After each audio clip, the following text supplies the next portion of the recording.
Perfecto, genial. Comentarles que vamos a desarrollar un caso práctico que es de una segmentación a través de, un algoritmo de Machine Learning y todo esto lo vamos a desarrollar en Python. Pero ahora la pregunta es en qué herramienta vamos a desarrollarlo. Lo vamos a desarrollar en la herramienta justamente de Google Colab. Para ello, vamos a abrir nuestro navegador Google y vamos a escribir Google Colab. Y vamos a entrar a esta primera opción, que es Welcome to Collaborative Google Research. Esta herramienta de Google Colab es una herramienta gratuita que nos da a Google para poder nosotros ejecutar o emplear código de programación de Python, ¿no? El único requisito que necesitamos es que contar justamente con una cuenta de Gmail que hoy en día todos tenemos. Entonces, una vez que ingresamos a esta herramienta, nos va a aparecer esta ventana en donde en estos momentos voy a empezar a cargar el notebook o el código que vamos a desarrollar en este webinar. Entonces voy a cargar nuestro código a desarrollar en esta sesión. Lo pueden arrastrar el archivo o en todo caso hacer clic en este botón que había aparecido de seleccionar el archivo. Entonces ahí Google va a empezar a cargar el archivo y lo que nos va a abrir es este cuaderno que he preparado para la sesión del día de hoy. ¿Sí? Este es un entorno de trabajo, como les comentaba, que es muy parecido a los cuadernos de Jupyter Notebook, pero esto está en un entorno de GCP o un entorno de Google Cloud, que, como les decía, el único prerequisito es contar con una cuenta de Gmail. Y lo que hace Google es darnos acceso a una máquina virtual en el cual cuenta con ciertas capacidades. Y ahora, ¿cómo yo hago para ver esas capacidades? Simplemente le doy clic a este botón de acá que es conectar. Una vez que le hacemos clic, lo que estamos haciendo es conectándonos a nuestra máquina virtual que nos ha dado Google para poder emplearlo justamente en el desarrollo de este webinar o en el desarrollo de algún caso práctico que nosotros queramos elaborar. Ahora, la pregunta es, Julio, ya vamos a desarrollar el caso perfecto, pero ¿cómo yo puedo leer mi información?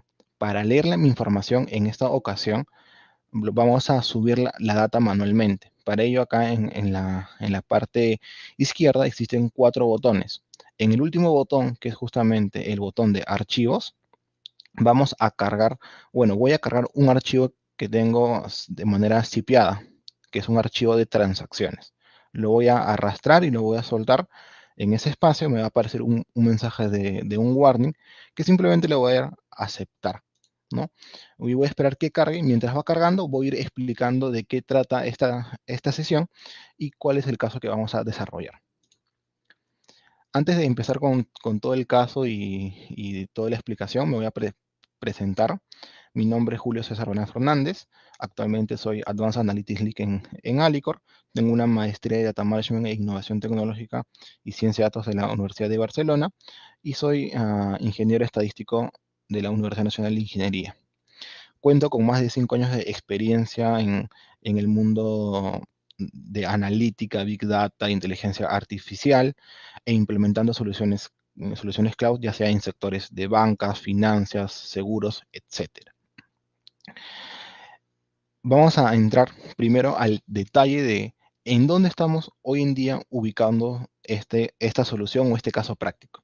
Hoy en día, nosotros hay que tener en cuenta en claro que cuando hablamos de inteligencia artificial, lo que hablamos es de un conjunto de ramas que van a desarrollar algoritmos para poder resolver un problema en específico.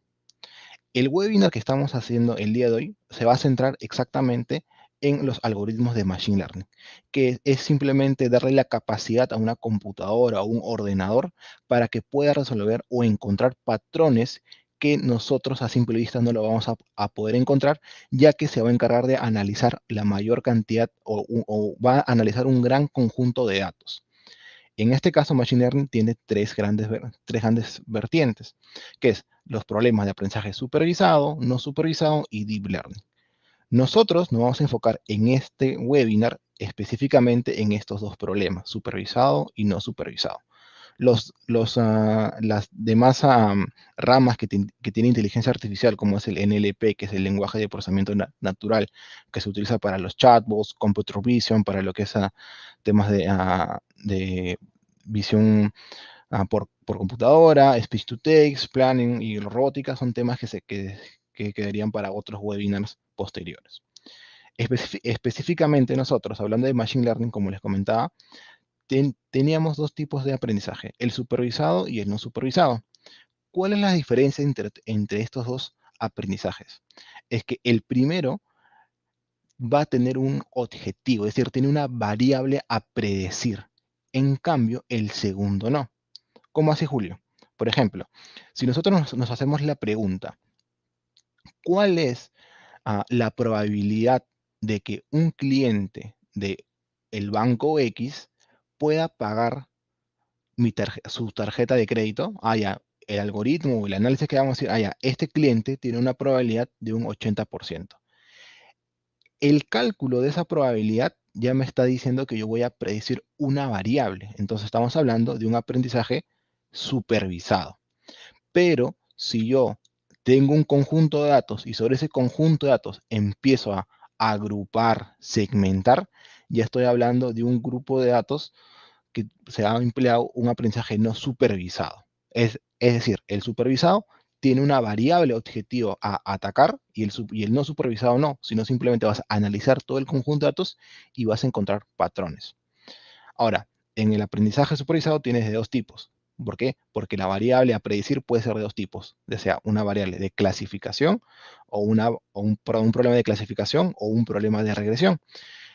Cuando hablamos de un problema de clasificación, ¿es por qué? Porque nuestra variable a predecir puede ser una categoría. Es decir, si, por ejemplo, en el caso de la banca, si es que un cliente puede pagar como no pagar su tarjeta de crédito, y en este caso de un problema de regresión, sería si predecir, por ejemplo, cuánto es la línea de crédito que debería tener este cliente, ¿no? Entonces, ahí tenemos este tipo de aprendizaje supervisado.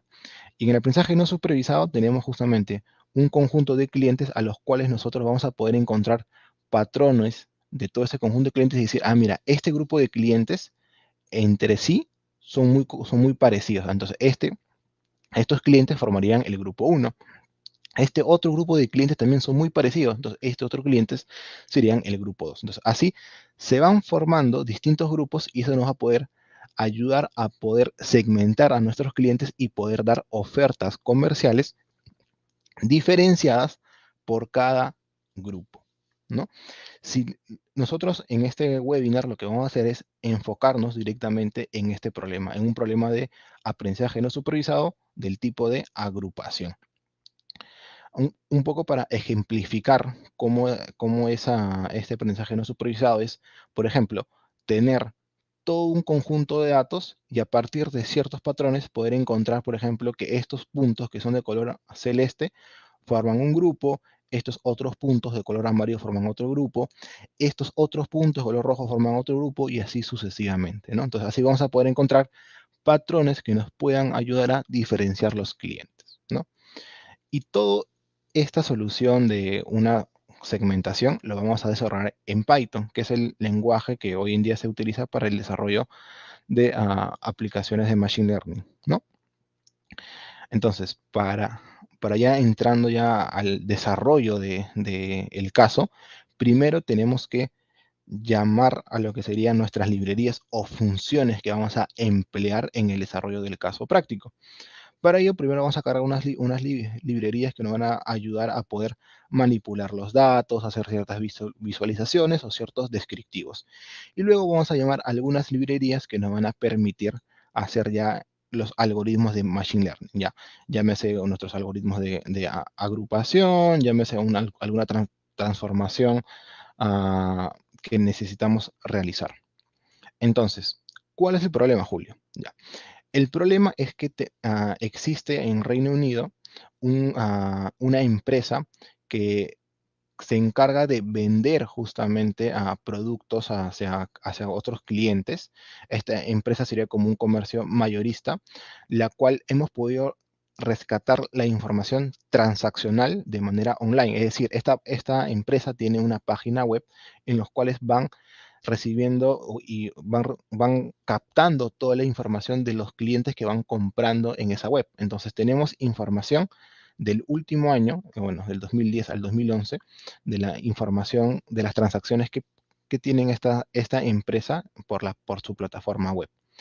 Y ¿Cuál es el objetivo? El objetivo es poder dirigir a esta empresa en que ellos puedan ser eficientemente, o sea, ser eficientes al momento de atender a sus clientes, a sus clientes. Es decir, poder decirle a este cliente, tienes que tratarlo distinto a este otro cliente. ¿Por qué? Porque tiene un comportamiento transaccional distinto al comportamiento transaccional de este otro cliente, ¿no? Y para eso, lo que, lo que vamos a utilizar es justamente este archivito que he cargado, que es la información transaccional que se encuentra en un archivo comprimido.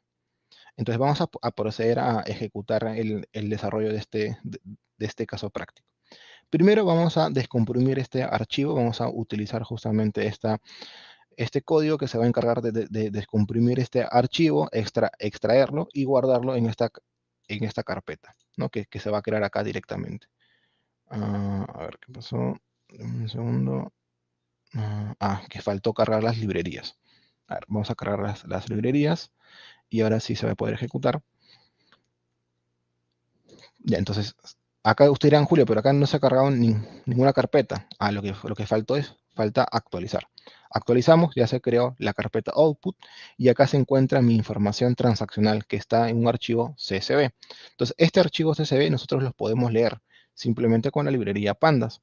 Entonces, leemos nuestro archivo CSV y usamos el código head para revisar los primeros 5 registros de nuestro archivo transaccional. Entonces, tenemos nuestro archivo ya que tiene justamente nuestro ID de la transacción, tenemos el código del producto, la cantidad, el día en el cual se ha hecho la compra, cuánto es el precio de esa unidad, el código del cliente y tenemos el país en donde se ha hecho, ¿no? Entonces vamos a hacer ciertos pasos en el desarrollo de este webinar para poder encontrar cómo poder diferenciar a estos clientes en base a su información transaccional. Para eso primero vamos a empezar con el procedimiento del entendimiento de los datos, que es primero conocer cuál es el dimensionamiento de nuestra base. Entonces, para ello, vamos a utilizar el comando shape para saber que tenemos 541.000 registros o filas con 8 columnas. Vamos a utilizar el comando info para poder ver cuáles son estas columnas, revisar si existen valores vacíos y cómo identifico si existen valores vacíos. Porque yo ya sé que tengo 541.000 registros y acá me dice cuántos valores no vacíos hay. Por ejemplo, si yo veo el campo en la columna descripción, me dice, mira, la descripción tiene 540.000 registros no vacíos. Ya, entonces por lo tanto existen alrededor de 1.000 o de 600 registros posiblemente vacíos. Ya, entonces ahí yo ya me estoy dando cuenta de que hay registros vacíos.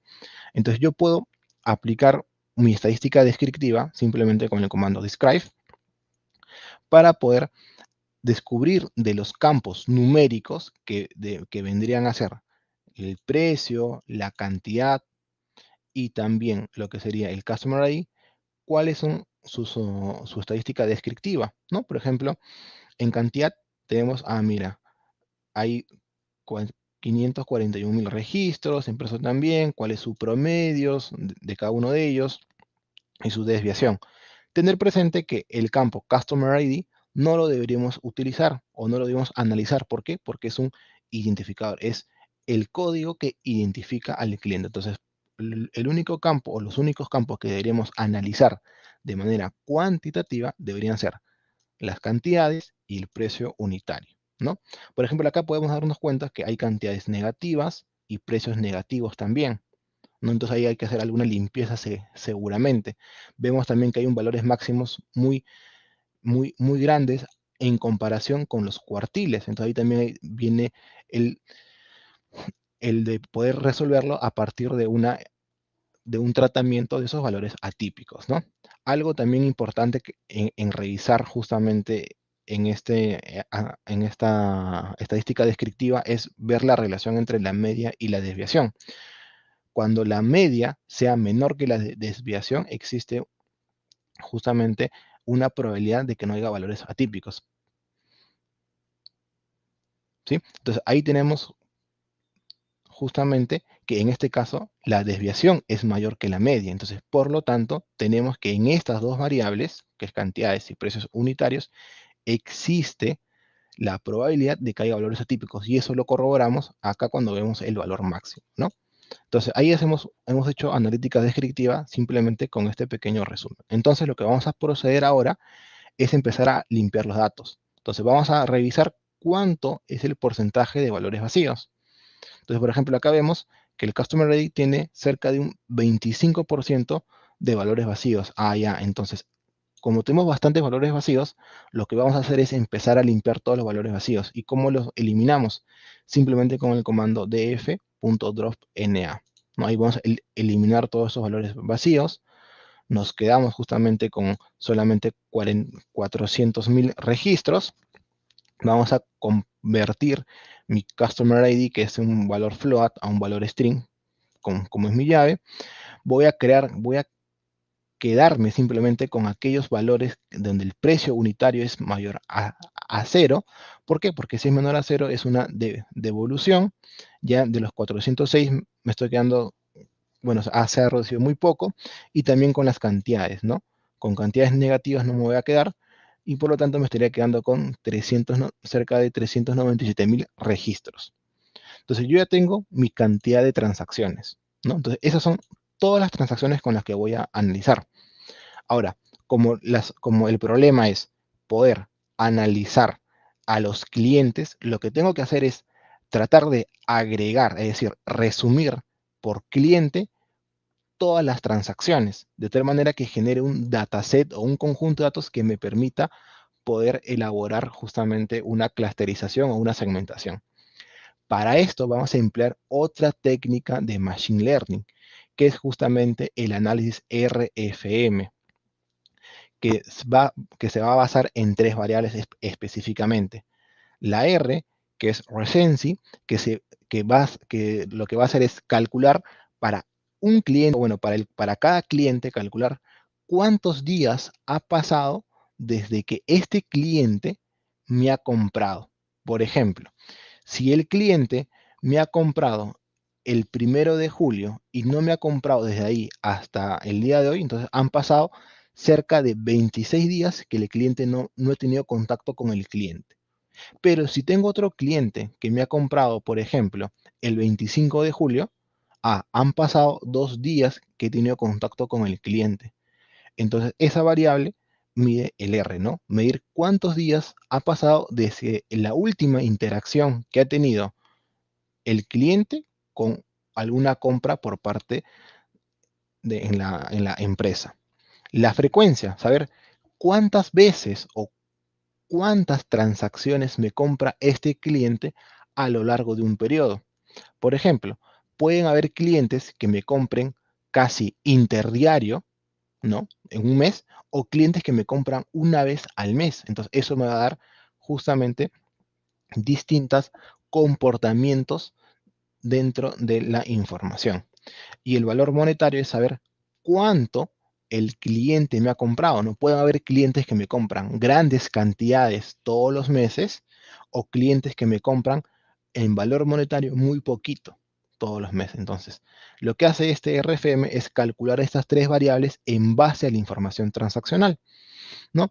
Y uno de los pasos que hace RFM también, que nos lo vamos a aplicar en este caso, es poder armar los famosos puntajes y en base a eso poder decir o poder encontrar segmentos. Pero en este caso, lo que vamos a hacer es utilizar este RFM para crear estas variables resúmenes que nos van a ayudar más adelante para poder segmentar de una mejor manera a nuestros clientes. Entonces, para ello, vamos a pasar a calcular variable por variable. La primera variable a calcular va a ser el valor monetario, que simplemente va a ser una suma del producto de las cantidades por el precio unitario. Entonces, con esto vamos a calcular por cada cliente cuánto es lo que ha gastado en todo ese año de información. Vamos a calcular la frecuencia, que simplemente es saber cuántas transacciones ha tenido ese cliente durante ese periodo de tiempo, ¿no? Y por último, vamos a calcular la última, cuántos días ha pasado desde la última interacción con el cliente. Entonces, para esto, lo que vamos a hacer es calcular primero o transformar nuestra fecha en un formato día, mes, año. Una vez que tengamos esto, vamos a calcular cuál es el último o la última fecha que se tiene de la información que estamos utilizando para el análisis. Ah, mira, la última fecha es el 9 de diciembre. Ah, ya, entonces, sobre eso de ahí, vamos a decirle a nuestro dataset, crearle una columna que es diff, que es una columna de diferencial, y le vamos a decir, a la máxima fecha, le vamos a restar las fechas que se tienen en ese dataset.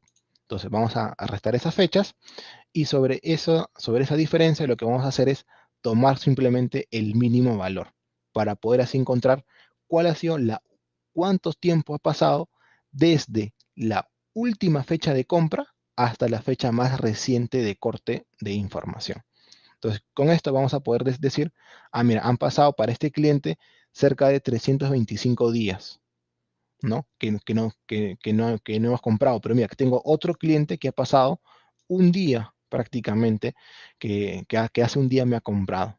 Entonces yo así, bueno, acá lo tengo a nivel de días, horas, simplemente acá le voy a tomar la parte de los días para tener justamente mi dataset con la información de cuántos días ha pasado desde la última interacción. Luego de ello, teniendo estas tres variables, las voy a unificar en un solo dataset. Por eso voy a utilizar mi comando merge, donde voy a ir haciendo tipo un left join entre ambos datasets, ¿no? Entonces voy a unir todos mis datasets y ya tengo mi Customer ID, mi, el monto que han gastado por cada cliente en ese periodo de tiempo, cuánto es la frecuencia que ha comprado ese cliente y cuál ha sido la última vez que me ha comprado. Por ejemplo, si hacemos una comparativa rápida en estos dos clientes, ¿qué podemos ver? Ah, mira, este cliente, el cliente 1, es un cliente que me ha comprado una gran cantidad en dinero, pero me ha comprado en este último año solo una vez y ha sido hace mucho tiempo. En cambio, este otro cliente me compra un ticket o digamos, un valor monetario, digamos que regular, ¿no? $4.300 es regular comparado con los $77.000 del anterior cliente. Pero ¿qué es la diferencia? Que este cliente me ha comprado con mayor frecuencia, es decir, a lo largo del año yo lo he visto a este cliente 182 veces. Y la última vez que lo he visto ha sido hace un día de la fecha de corte. Ah, mire, entonces yo ya tengo clientes que tienen justamente un comportamiento distinto. Entonces, esto me va a poder ayudar a mí a poder segmentar mejor a mis clientes. Entonces, antes de entrar a este proceso de segmentación, vamos a revisar lo que vendría a ser un proceso de las distribuciones de cada una de estas variables. Como son variables numéricas, vamos a hacer un análisis de outliers. Para eso vamos a hacer sus diagramas de caja de cada una de estas variables. Y miren, para hacer esto, vamos a hacer el comando boxplot y vamos a utilizar justamente las variables de el month, frecuencia y recency, ¿no? Entonces, acá, ¿qué es lo que podemos observar? Podemos observar que para ambos casos existen, bueno, más que todo para el monto, existen demasiados outliers. ¿Cómo me doy cuenta de eso? Porque los diagramas de caja para cada una de estas variables no se logran ver. Entonces debemos hacer alguna limpieza de los outliers. Entonces, estadísticamente, cuando tengamos este problema, lo que sugieren los libros es eliminar un 5% arriba como un 5% hacia abajo, para poder ver si así se puede, digamos, eliminar ese efecto de outlier. Entonces, para este webinar, y lo que dice el libro, vamos a aplicar justamente esos criterios, ¿no? Vamos a aplicar esos criterios para eliminar justamente esos rangos. Otra forma de eliminarlos es simplemente eliminarlos en el límite superior, eliminar un 5% o un 10%, o en todo caso, hacer, poder aplicar una técnica de Machine Learning que es a vecinos más cercanos para poder detectar cuáles son los puntos que realmente están siendo outliers y poder esos puntos eliminarlos, ¿no? Entonces, una vez que hemos hecho este tratamiento de manera rápida, vamos a empezar a revisar variable por variable cómo está su distribución, por ejemplo, de la frecuencia, ¿no? Ahora, de la frecuencia ya tenemos justamente su distribución, ya existen igual valores relativamente outliers, pero ya por lo menos se ve justamente su diagrama de caja. Podemos también revisar, por ejemplo, el gráfico de nuestra variable de recency, ¿no? Y acá, por ejemplo, ya se ve, ¿no? Ya existen también valores atípicos, pero ya también ya se ve por lo menos el diagrama de caja. Y por último, podemos ver, por ejemplo, el amount, que es el monto, ¿no? Vamos a ejecutar esto también. Y acá también, ¿no? Igual siguen habiendo valores bastante grandes, pero ya por lo menos se logra ver justamente el diagrama de caja, ¿no? Entonces ya una vez nosotros haber hecho este tratamiento de valores outliers, lo que tenemos que hacer como nuestro dataset es un dataset que está dado por variables numéricas, estas variables numéricas se pueden utilizar tal cual para incluirlos dentro de los algoritmos de clusterización. Pero ¿qué sucede? Estos algoritmos de clusterización, cuando nosotros empleamos, digamos, que con la misma naturaleza de las variables, van a poder hacer la predicción, van a poder clasificar adecuadamente. Pero ¿qué sucede? Todas las variables que tenemos acá están medidas en distintas unidades. El monto está medida en dólares, frecuencias, cantidades, y recency, que es la última, cuántos días ha pasado, está medida en días. Entonces, los algoritmos de clusterización ganan mayor poder, o digamos mayor poder predictivo, o mejoran su clasificación cuando las métricas que se están utilizando o las variables a utilizar, todas están medidas en la misma unidad. Es por ello que vamos a hacer una transformación escalar y vamos a utilizar justamente la transformación de estándar escalar. Es decir, vamos a estandarizar nuestras variables, tanto el monto, la frecuencia y la recensia, para poder justamente emplear nuestro algoritmo de Machine Learning y poder así obtener el mejor o los mejores segmentos en base a estas variables, ¿no? Entonces acá, bueno, acá creé mi matriz, acá solamente simplemente los estoy transformando a un dataset, y ahora sí, una vez que tengamos nuestro conjunto de datos, lo que vamos a hacer es aplicar lo que vendría a ser nuestro algoritmo de clusterización. En este caso, vamos a aplicar un algoritmo de K-means. ¿Por qué K-means? Porque las variables que vamos a utilizar son variables numéricas y el K-means se emplea sobre variables numéricas. ¿Y qué es lo que hace el K-means? Lo que hace el K-means es simplemente del conjunto de datos poder encontrar a partir de ciertas iteraciones, encontrar qué grupo de datos forman un clúster o son los grupos de datos más conocidos en sí.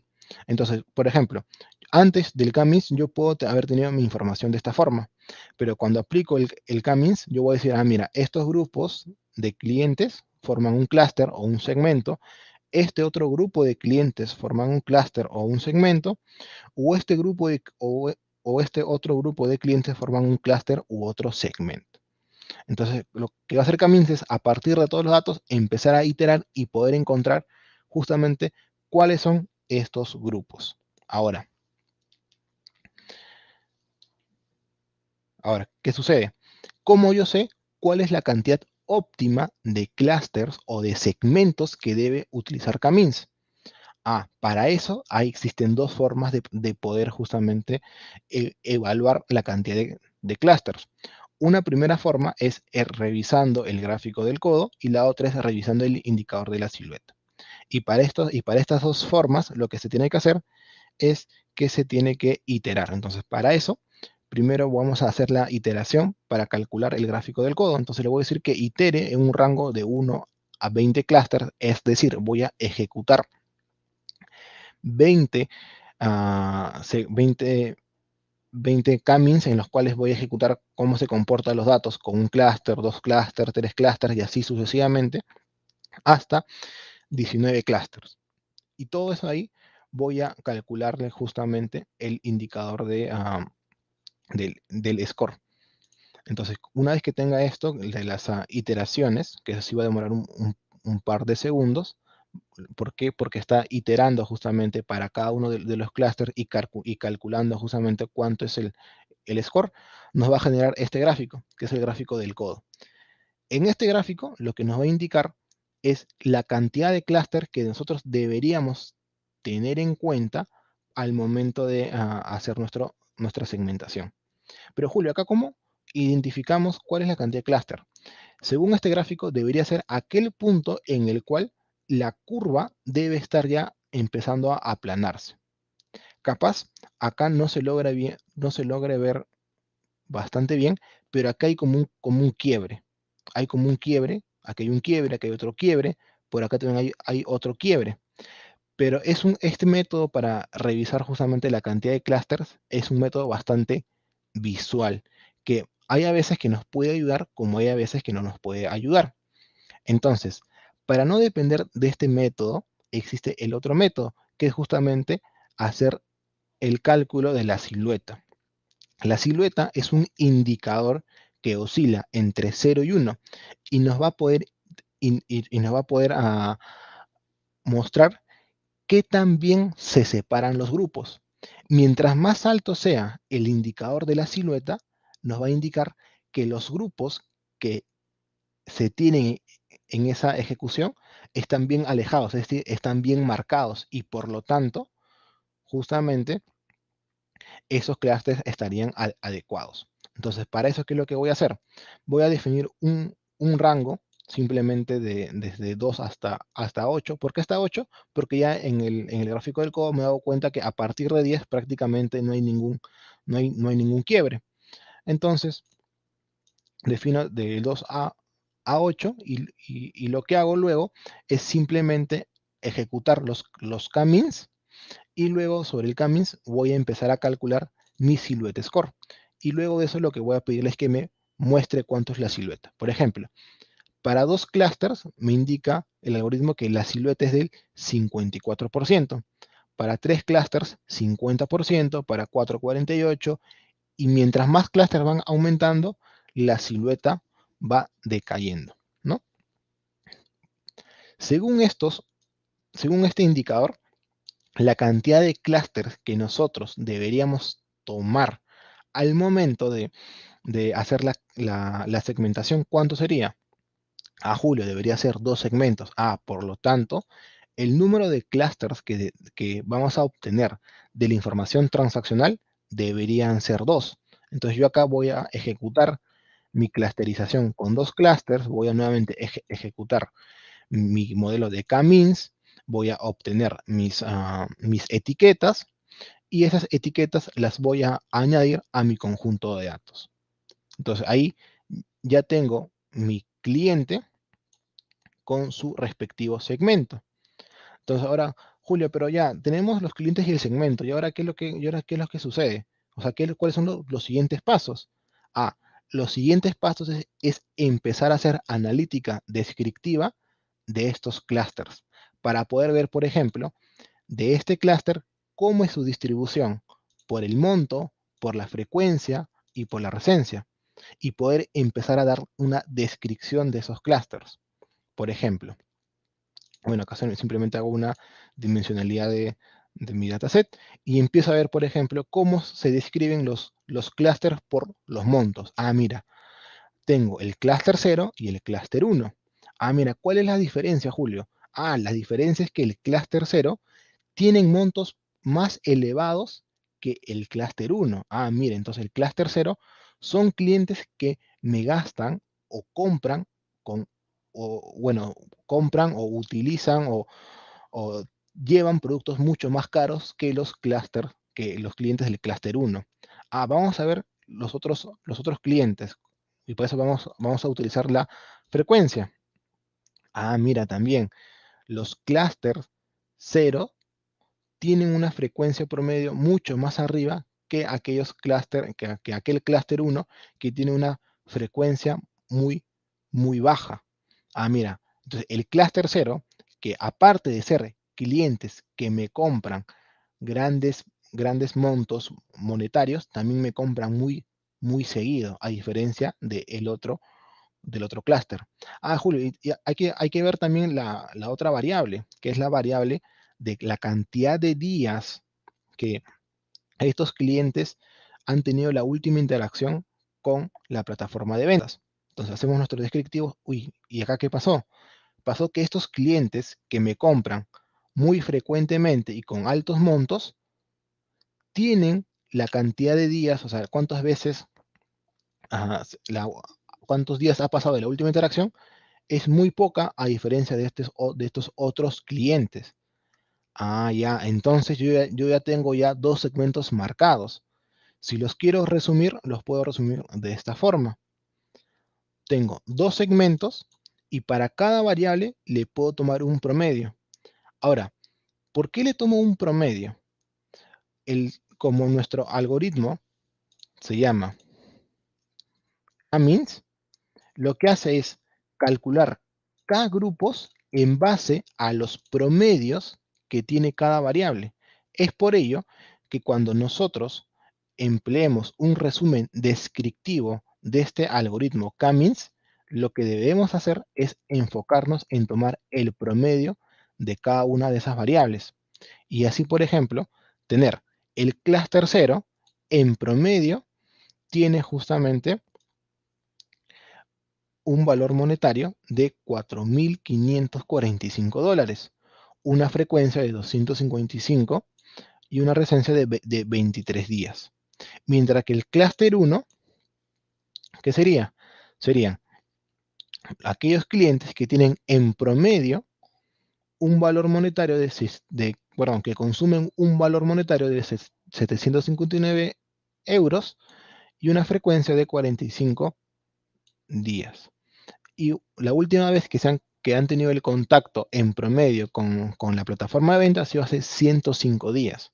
Entonces ahí tenemos clientes que me compran a lo largo del año más del 50%, digamos, hasta más del 80% de las veces en el año, y me compran volúmenes altos, y que la última vez que lo he visto a este cliente ha sido hace menos de un mes, a diferencia de este otro clúster, que justamente son clientes que me compran de todo el año solamente 45 días y que cuando me compran muy, muy bajo en el valor monetario. Y la última vez que he tenido contacto con estos clientes ha sido hace cerca de 3 meses. Entonces, yo acá ya tengo dos clústeres, ¿no? Dos formas de tratar a los clientes. Yo ya sé cuál es el comportamiento de este cliente y de este otro grupo de clientes. Si yo quiero saber, por ejemplo, cuáles son la cantidad de clientes que tienen por cada clúster, lo que puedo hacer es un conteo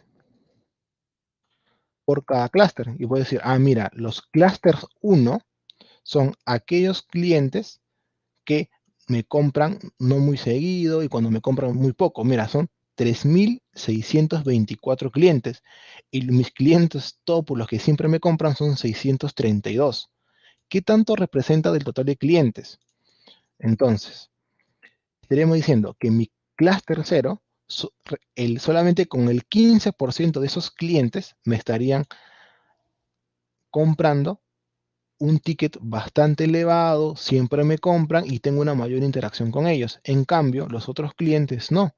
Son clientes que me compran de vez en cuando o casi nunca. Y la última vez que he interactuado con él ha sido hace cerca de 3 meses. Entonces yo ya tengo estos descriptivos y esta información lo tengo en mi dataset ya de manera agrupado. Y esto acá yo lo puedo exportar y llevarlo a una presentación. Simplemente decir exportar ese dataset con este comando toCSV, exportar segmentos CSV, ejecuto este código y lo que va a suceder es que lo va a exportar, pero ¿dónde lo exporta? ¿Se acuerdan dónde habíamos puesto los archivos de las transacciones? Entonces ahí lo va a descargar, que va a ser este archivo acá, exportar segmentos CSV. Pero Julio, ¿cómo lo puedo descargar? Acá hay unos tres botones. Le hago clic acá y le hago descargar. Una vez que lo descargue, ya tengo mi base y puedo esa base llevarlo a una presentación para poder mostrarle al negocio. Ahora, ustedes se preguntarán, Julio, entonces con esto ya estaría el desarrollo de la solución. Sí y no. ¿Por qué? Porque nosotros hemos desarrollado esta es una propuesta de una solución. No, nosotros acá estamos proponiendo de que el del total de clientes deberías crear o agruparlos de 2 clústeres. Pero existe la posibilidad de que cuando nosotros vayamos hacia los áreas de negocios, nos digan, ya, está todo perfecto, pero mira, Julio, yo creo que a este primer grupo, que es el grupo que tiene más del 85% de clientes, lo podemos desagregar o, o tener un clúster más, porque me parece que es demasiado. Entonces tú podrías volver a tu análisis, revisar justamente la silueta y decir, sí, sí se puede hacer. ¿Por qué? Porque tiene una silueta también bastante elevada, que es 50%. Entonces lo que tendríamos que hacer es nuevamente ejecutar nuestros clústeres, nuevamente ejecutar. Ahora ya no van a ser 2 clústeres, sino van a ser ya 3 clústeres. Bueno, eso sigue siendo la misma cantidad de dimensiones. Los descriptivos van a cambiar. ¿Por qué? Porque ya vamos a tener un segundo clúster adicional, igual a nivel de segmento y también de recencia, ¿no? Y esto yo lo puedo llevar a mi descriptivo, ¿no? Por ejemplo, ya con 3 segmentos que tengo, mira, un clúster 0 son clientes que tienen un valor monetario, digamos, relativamente elevado, la frecuencia es de 58 días, es decir, que me compran muy poco a lo largo del año, y lo he visto hace más de un mes, cerca de un mes y medio, lo he visto a este cliente. A este otro cliente tiene un ticket elevado, tiene una frecuencia de 281 días, ¿eso qué quiere decir? Que me compra más del 80% de los días a lo largo del año. Eh, en recencia que lo he visto hace menos de un mes, y tengo otro clúster que me compra muy poquito, que tiene una frecuencia también muy pequeña, es decir, que casi nunca me compra a lo largo del año, y a nivel de días que lo he visto hace mucho tiempo, ¿no? Y si lo veo a nivel de distribución, ya veo que tengo 1000 clientes que justamente son los clientes top para mi negocio, que representan cerca del 25% de clientes, ¿no? Entonces, de esta forma nosotros podemos ir generando segmentos y a partir de estos segmentos hacer acciones comerciales, ¿no? Si nosotros ya sabemos que estos clientes de este segmento uno, por ejemplo, son los clientes top, entonces acá hay ofertas diferenciadas, hay que mantener a esos clientes, lanzarles promociones y demás. Después tenemos este cliente cero, que tiene una frecuencia mejor que el 2, pero que lo he visto hace 45 días. Entonces hay que buscar la forma de que estos clientes poco a poco vayan migrando a este segmento, o en todo caso buscar la forma de poder incrementar, ya sea el monto con alguna promoción o empezar a tener mayor interacción con ellos.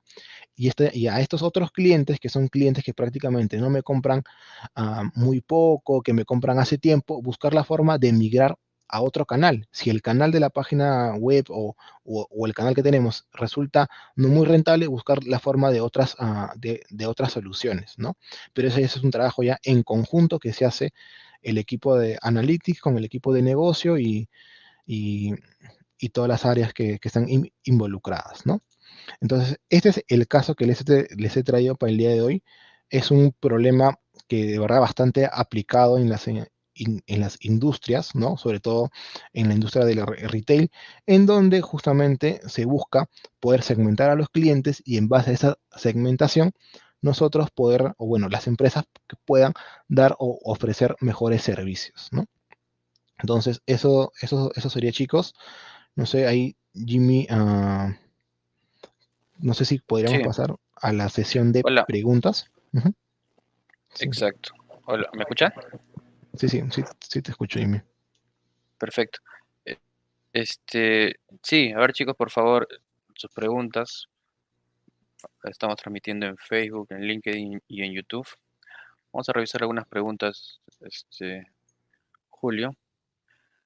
A ver, vamos a hacer por acá. Brandon Martínez dice, ¿una variable independiente se quiere predecir? ¿Es supervisada? Pregunta. Una variable independiente. Ah, él se está refiriendo a este punto de acá seguramente. Ya, claro. Si tienes una variable a predecir, sería un aprendizaje supervisado. Va a depender mucho del tipo de variable. Si es una variable categórica, clasificación, y si es una variable numérica, sería del tipo de regresión. Perfecto. Bueno, ahí continúa la pregunta que dice, ¿no? Cuando hay segmentos, entonces, si no tenemos una variable independiente, entonces es no supervisada. Exacto, cuando no hay una variable dependiente, o sea, no tienes un target, ya pasaríamos a un problema de aprendizaje no supervisado, que es un tipo de esos es hacer segmentos y otro tipo es hablar de un tema de reducción de dimensiones, ¿no? Generalmente acá, por ejemplo, si tienes en un dataset que tiene, digamos, por decir y por exagerar, 5.000 variables, tú no vas a poder analizar esas 5.000 variables. Lo que se hace es utilizar análisis de componentes principales o un LDA para poder reducir y encontrar nuevas variables a partir de estas 5.000, ¿no? Que es un análisis adicional que se desarrolla. Excelente. Acá tenemos otra pregunta de Hansel Jaramillo. Dice, ¿siempre vamos a eliminar el 5% o cómo debo saber cuánto porcentaje eliminar en el diagrama de cajas? Ya, es una muy buena pregunta. Lo que se debe hacer ahí es hacer un análisis un poco más exhaustivo. Yo lo he hecho acá de manera rápida, pero lo que deberíamos hacer en la eliminación de los valores de, ¿dónde está? De los outliers es hacer un análisis más exhaustivo, variable por variable, ir viendo, primero eliminando un 5%, revisar la media con la desviación o aplicar alguna técnica adicional. Pero es un análisis más exhaustivo que de lo que he hecho acá, ¿no? No, Ah, ok, no siempre es un 5%. perfecto. Luxup Ops dice, ¿recomiendas usar Windows 10 o 11 para Machine Learning? Ya, A ver, ahí no, es indistinto, la verdad, el tipo así es. de Windows que estés utilizando. Hay esta herramienta que es Google Colab, es una herramienta gratuita que, como les comentaba, el único prerequisito es que ustedes tengan una cuenta de Gmail, nada más. Y vean así, es como una computadora que está ubicada, por decir cualquier nombre, en Estados Unidos. Está ahí la computadora y tú simplemente te conectas con internet hacia esa computadora. Y tú estás codificando a partir de ese internet nada más. Así es, vas a hacer el código en la nube, digamos, ¿cierto? Ujú, sí. Perfecto. Jorge García dice, ¿cuánto es el descuento? Ahorita vamos a conversar un poquito del curso, no te preocupes, Jorge. Ya. Luis dice, estimado Navía, no, estimado, ¿se podría usar este tipo de análisis para mantenimientos predictivos? Claro. Este tipo de análisis no como tal, ahí entraría más un análisis de aprendizaje supervisado del tipo de clasificación. Es un caso práctico bastante interesante, pero ya no es un aprendizaje no supervisado, es un aprendizaje supervisado ya. Ah, excelente. Ujú. A ver, Víctor Hernández dice, me gustaría saber si la grabación de este webinar estará en el canal. ¿Es correcto, Víctor? Va a estar grabado tanto en nuestras redes en Facebook, en LinkedIn y en YouTube. Así que los invito a seguirnos, chicos, para que puedan ver la grabación. Perfecto. César Ramírez, una pregunta muy interesante. Dice, para realizar el deployment y la presentación en herramientas sofisticadas de visualización de datos, ¿cuál es tu sugerencia de Mm, herramientas? Ya. Ya, para hacer el deployment en sí de este algoritmo y ponerlo en producción, ya es un trabajo más de los data engineer, en los cuales nosotros, como científicos de datos, lo que tenemos que hacer es, una vez construido y validado estos algoritmos, lo que tenemos que hacer es exportar k-means. Entonces, lo que tenemos que hacer es exportarlos en un formato específico, que es, uy, se me pasó el nombre, pero se exporta este algoritmo y se comparte todo este notebook hacia los data engineer para que ellos mismos puedan justamente hacer el deployment en un pipeline, que simplemente es como una tubería que se va a encargar de extraer la información transaccional, preprocesarlas, y esa información ya preprocesada, pasarlo por el algoritmo, que es un archivo Pickle, que se escribe así, Sí. ya me acordé, es Pickle, así se escribe creo, ajá, se exporta en este archivo. El modelo, ese modelo por ese modelo se va a pasar la data, y ese modelo lo que genera son los clusters. Ahora, la forma de visualizar los clusters va a depender mucho de la empresa. Los puedes visualizar en tu aplicativo, o se puede conectar a un Power BI para poder ver algunos descriptivos, o tipo un dashboard para ver ciertos indicadores a lo largo del tiempo, ¿no? Excelente. Muchas gracias. Zafiro Lotus dice, ¿cómo manejaríamos variables cualitativas? Ya, muy buena pregunta. Esa es una muy buena pregunta, porque dentro de este análisis que he hecho, he utilizado data transaccional, data numérica, y he aplicado K-means.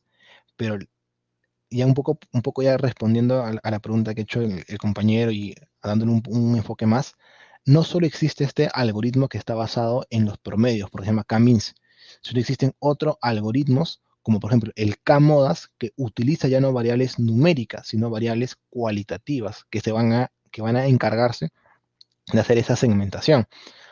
Pero así como existe ese algoritmo K-modas, existen más algoritmos todavía que pueden combinar variables numéricas como estas, como variables cualitativas adicionales del negocio, por ejemplo, un K-prototypes, o utilizar otros algoritmos de clusterización, ¿no? Por ejemplo, un clúster bietápico, jerárquico y demás, ¿no? Entonces, este mundo no es que solamente bueno, el más conocido es el K-means, pero hay muchos más algoritmos más sofisticados que emplean para variables cualitativas, o la combinación de cualitativas con cuantitativas, ¿no? Excelente. A ver, Víctor Hernández dice, con esta herramienta ya puedes trabajar para un sinnúmero de compañías como Data Analytic. Creo que se refiere a Google Colab. Sí, o sea, sí, el simple hecho de que manejes Python, esta herramienta, se te va a abrir grandes oportunidades en el mercado laboral para hacer data analytics, ¿no? Así es, y considerar que esta herramienta Google Colab es free, pues, ¿no? Basta con una cuenta Gmail que casi todos tenemos y puedes tener ahí digamos, ciertos recursos, ¿no? Que Ujú, son suficientes para temas académicos y entiendo que se pueden expandir también, estimado. sí, Habría que pagar, ¿no? sí, hay una versión premium, ¿no? Ya como en todo ya, Digamos, ¿no? Para ya proyectos más grandes. productivos, Ujú, más allá de los fines académicos. ujú, Perfecto. sí. A ver, César Ramírez dice, ¿se podría convertir variables categóricas a numéricas con One Hot Encoding? One coding. Variables, a ver, ¿puedes repetir la pregunta? ¿Se pueden convertir variables categóricas a numéricas, one-hot encoding? Es al revés, las numéricas las conviertes a categóricas. O sea, acá, por ejemplo, en lo que hemos hecho en este problema de acá, el RFM que hemos hecho acá, hemos utilizado variables numéricas. Por ejemplo, lo interesante es probar este mismo Cummings, pero utilizando o convirtiendo estas variables numéricas a variables ah, categóricas, ¿no? Empezando a agruparlas. Entonces ahí seguramente el resultado del Cummings va a ser distinto. Entonces, sí se puede hacer, y eso se aplicaría con one-hot encoding, ¿no? Perfecto. Eduardo Maya, es la última pregunta que veo. Chicos, si tienen más preguntas, por favor, no duden. Eduardo dice, ¿es posible hacer export a lenguajes como R? Ah, exportar esto de acá, o sea, está en lenguaje Python. Lo que si deseas exportarlo o sea, este está en lenguaje Python, estamos dentro de un entorno de Jupyter, lo puedes exportar en el formato Jupyter, que es el IPI INV, o en formato Python, ¿no? Que es .py. Pero si lo quieres traducir a R como tal, no se puede, al menos que vayas convirtiendo cada sentencia por tu propia cuenta hacia lenguaje R, ¿no?